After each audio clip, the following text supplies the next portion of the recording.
இப்போது ரொம்ப குளிராக இருக்குது பெங்களூரில். ஏதாவது சூடாக பஜ்ஜி போண்டா அந்த மாதிரி சாப்பிட்லான்னு நினச்சேன். பார்த்தேன் உருளைக்கிழங்கு இன்றைக்கி சப்ஜி பண்ணினதுனால கேபேஜ் இருந்தது. அதை போட்டு வெங்காய பக்கோடா மாதிரி பண்ணலான்னு கேபேஜு பச்சை மிளகா போட்டுண்டாச்சு. கொஞ்சம் இந்த கேபேஜில் உப்பு வரைக்கணுங்கிறதுக்காக முதல்ல உப்பை போட்டுருறேன். அதுக்கப்புறம் 1 கப் கடலை மாவு, 1/2 கப் அரிசி மாவு, கொஞ்சமாக காரத்துக்கு பச்சை மிளகா போட்டிருக்கு, இருந்தாலும் காரத்துக்கு போட்டாச்சு.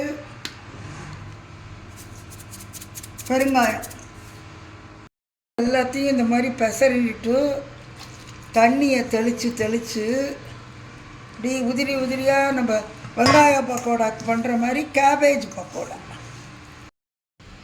இந்த மாதிரி உதிராக போடுற மாதிரி பிசைஞ்சு வச்சுக்கணும். இது இப்போ இந்த மாவை இப்படி உதிராக போட வேண்டியது. கேபேஜ் பக்கோடா, கருவேப்பிலை, பெருங்காயம், அழகாக எல்லாம் நல்லா செவந்த உடனே எடுத்து இந்த மழையில் கரமுறைன்னு சாப்பிட்டுட்டு கரம் டீ சாப்பிட வேண்டியது தான்.